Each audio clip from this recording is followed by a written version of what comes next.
Someone told me that you're dealing with circumstances today. May nakapagsabi sa akin na may mga pinagdadaanan ka raw ngayon.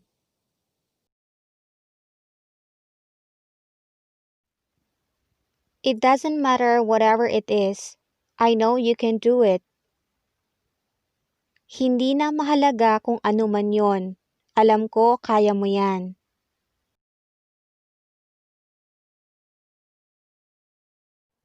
Sometimes, challenges make us weak. Minsan, ang mga pagsubok ay nakakapagpahina sa atin. Most of the time, we blame ourselves or even God. Madalas, sinisisi natin ang ating mga sarili o kaya'y ang Diyos.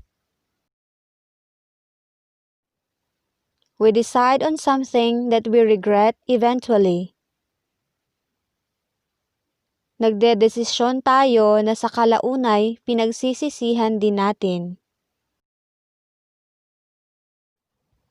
I know it's hard to think and focus when you have problem. Alam ko mahirap mag-isip at mag-focus kapag may problema ka.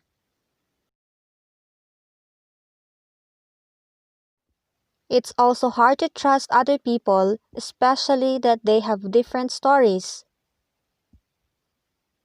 Mahirap din ang magtiwala sa ibang tao, lalo na't iba-iba ang kanilang kwento.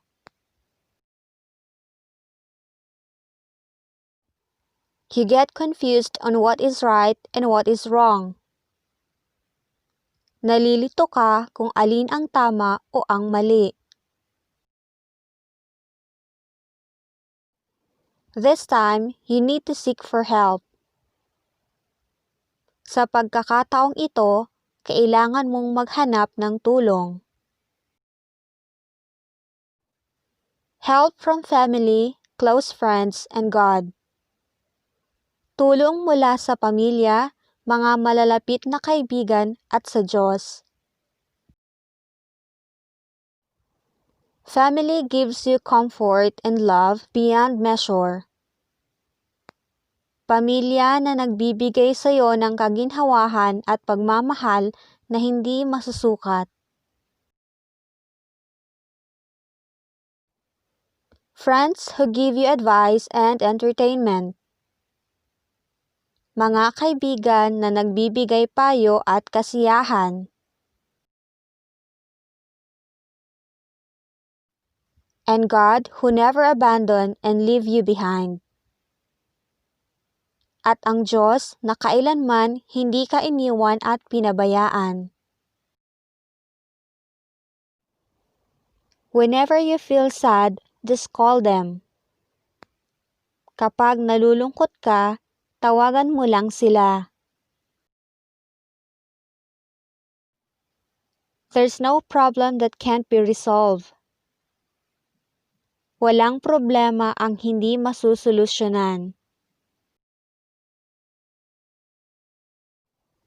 Stop from blaming and accusing other people. Tigilan ang paninisi at pag-aakusa sa ibang tao. Be careful on your acts and words. It can destroy relationship. Maging maingat sa mga kilos at salita. Ito'y pwedeng makasira ng relasyon.